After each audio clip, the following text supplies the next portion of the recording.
Hello. Okay, so I thought I'd do a quick video really on specifically two useful things. One, data mining, and two, work-life balance. And give you an example of data mining and how you can use that to perhaps analyze some data to see whether or not a particular firm is a good firm for you, or maybe you want to chase the money, or maybe you want to have a good work-life balance, or whatever it might be.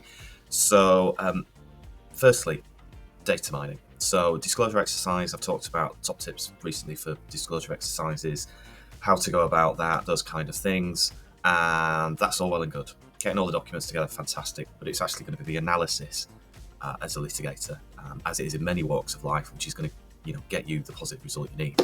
So what I've done as an example to show you what I can do in my approach to data mining is I've gone onto Legal Cheek's website. I've had a look at their most lists. I've had a think about what they tell us, and instantly thought to myself, well, they don't tell us enough. What more could this data set actually tell us? So I've mined the data, and this is what I've come up with, which is really useful for newly qualified, for partners, for everyone. Brings the data to life. Obviously, it's kind of flat at the minute. I've not put it into any kind of format, but I just wanted to show you what I've done. So I'm going to just take each column. Let me just zoom in a little bit on it. So each column then. So we've got firm name here. We've got the average start time from the statistics, the average finishing time. I've then done it in minutes, and I've allocated 30 minutes for lunch, knocked off 30 minutes, which I think is sensible. I've done it in minutes. I've done most of this in minutes because obviously we're dealing with 60 minutes in an hour, and that's not as easy to work with when you're talking about point something of an hour. So I've done everything in minutes, worked out everything in minutes. So 486 minutes there for Fletcher's per day, as it were. Less than 30 minutes for lunch. Then you've got your hours worked. What that boils down to, so it's 8.1. So I guess that's 8 hours and 6 minutes. And then what I've done here is I've ranked it, work-life balance sort of ranking, which you can see if you sort it by time worked, then you get a ranking, which is what I've done for a lot of this data, which is more than what Legal Cheek give you. Okay, then, so I've gone on to normal minutes worked per year. So I say you work 9 to 5:30, you have 30 minutes lunch, you work 228 days a year because there's 104 days for weekends, and there's 8 days holiday, public holidays, and 25 days is the usual. That's what you get for your annual allowance. So that comes to a whopping 109,440 minutes worked per year if you work 9 till 5. There you go. So what do each of these firms actually work on average then? So if we're looking at the 486 and we're timesing it by 228, what are we getting? Well, we're getting these figures. So where's that taking us? Well, it's telling us in the next column just how long as a percentage we're working over our normal hours, which is a useful metric for evaluating your work-life balance. Because obviously if you're getting £200,000 but you're working 20 hours a day, Monday to Sunday, then what's the point, quite frankly?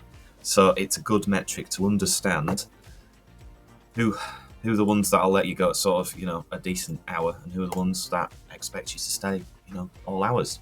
So we've got a real range here. We've got Fletcher's at the top, 1.25% over, and we've got quite a few actually, sort of up to number 22, number 23, 10%, which is sort of fair enough. That's all right. I don't think that's going to hurt too much. And then we've got a whole raft up to kind of 20%, so that's bringing us into sort of the 50s. And then we seem to have what I would be saying is a real kind of stretch for people working 20 years at this sort of a rate. It's going to be a bit of a challenge for a lot of people. And then we've got some which are 30 plus, which means you are working hard for your money. Right down at the bottom there, we've got 49.5%. So in effect, your salary 50% of the time is overtime, and that's how you have to sort of look at it. So I thought that was a really useful metric for mining the data, and for a bit of fun, I worked out how much extra days a year that is. So it starts at you're working an extra 3 days a year, and then you're working even when you get into the 20s, you're working an extra 22, which next column is a month. After 10 years, that's 8 months. After 45 years of working, That's 3.9 years. So, even in the top 20, you're giving the man, as it were, a fair amount extra. Unbelievably, when we get towards the bottom, look at these additional days worked. 84 extra days a year you're giving. So instead of having those 84 days for yourself, you're giving those 84 days to your employer, which might work. You might want to do that, and that's fine. I imagine most wouldn't really want to do that, because that results in 4 extra months, as it were, that you're giving in a year. It's a lot. So you've just got to be careful on your work-life balance and just look at what bang are you getting for your buck, not just the other way around. So that's quite an important metric. The next metric you're going to find important is chargeable hours target. So these as well can be sorted through. You can see who's demanding more of you, and right at the end of this as well, I've done a calculation comparing the number of hours you work with the number of chargeable hours expected and what that kind of headroom is. And I've done that based on normal hourly rates, normal hours worked, 9 to 5:30, and then what you're actually working at that firm to see what it takes in reality to get to that level. So I've looked at then newly qualified to pay and how that obviously ranks, but I'm not interested in that as much as what you're getting per hour worked, because I think that's a better metric. So if you were to sort by column S,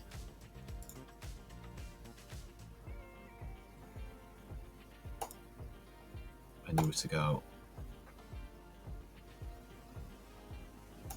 largest to smallest, largest to smallest, then you would see exactly where things were. So obviously you've got Paul Hastings, £77 per hour. The other thing to understand here as well is, for me, the best firms to analyse are obviously the ones with all the data.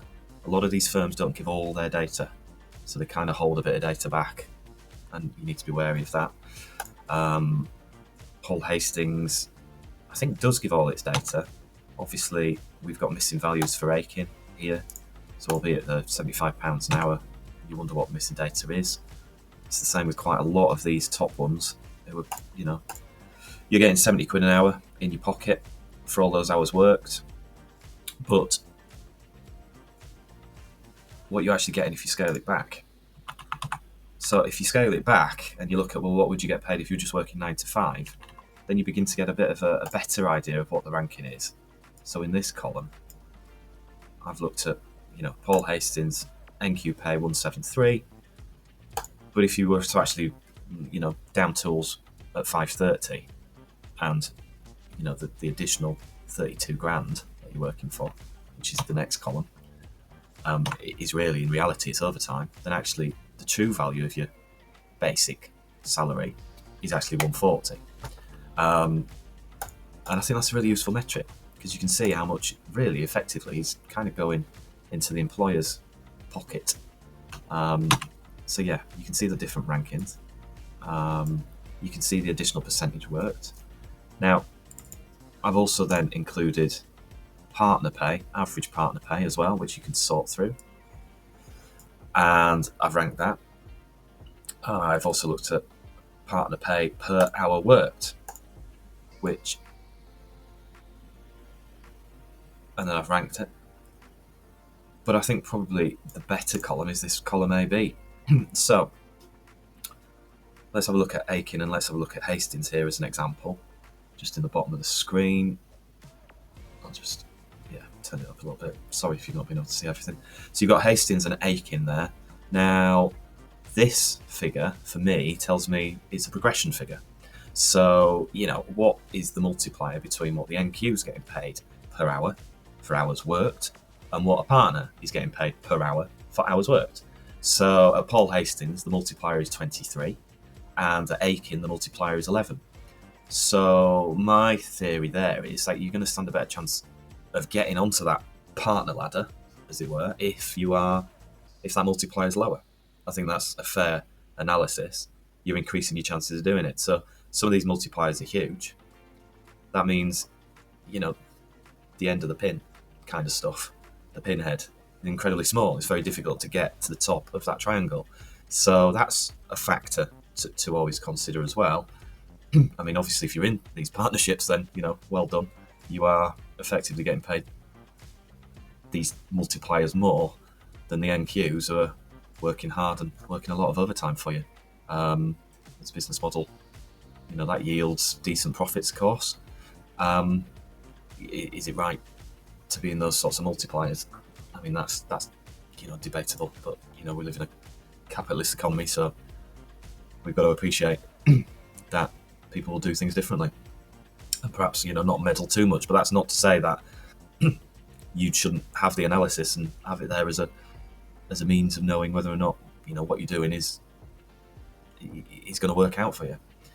So we've got percentage target of normal hours worked. So at Paul Hastings, your target is huge as well. So here, your target in hours is 2,000.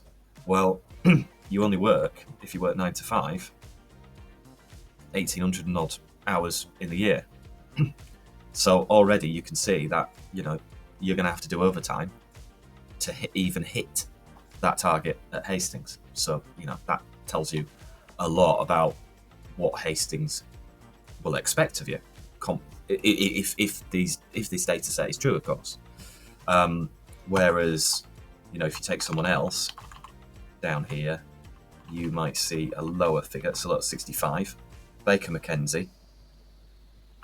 These are their hours worked. Their target here, looking at it, is 1,200 hours. So for 1,200 hours, if you compare that to normal operating hours of 9 to 5:30, then they only expect you to be spending 65% of your time on chargeable work.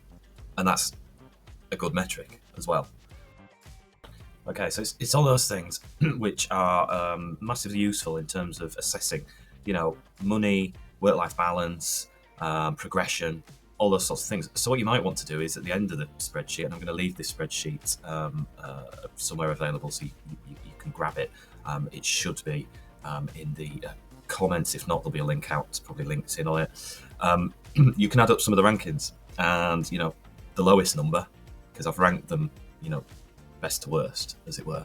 The lowest number on average might give you a sort of an average of the best work-life balance plus the best money plus the best progression, and you can add them all up and rank them. So these last two columns have added together all the bits in red, as it were.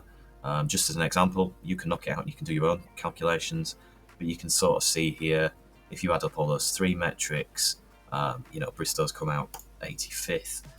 If you just add together work-life balance and cash, they come out at 72 in the rankings. But there are trade-offs. So the higher up the average rankings you get, the lower the money is, and that kind of thing. The things you would expect. But the point is, when you mine data, when you think about the data in front of you rather than just accept it, when you think about what would I like to know about this data, then it brings it to life, and that's really important in litigation. You can have the best disclosure exercise in the world, but if you've just got the documents in front of you and you're not actually using them to your advantage, then what are they worth? So that's it from me. Hopefully that's going to be of some help to you, some assistance in deciding what you like the look of in terms of the firms, what you don't like the look of, that kind of a thing. It is a personal preference, but I do think it's better to understand these things than to be sort of left in the dark. And bringing the Legal Cheek most lists to life, it was a good way of doing that. So my name is James Perry. I'm a solicitor. If you want to get in touch to discuss more, then please do so.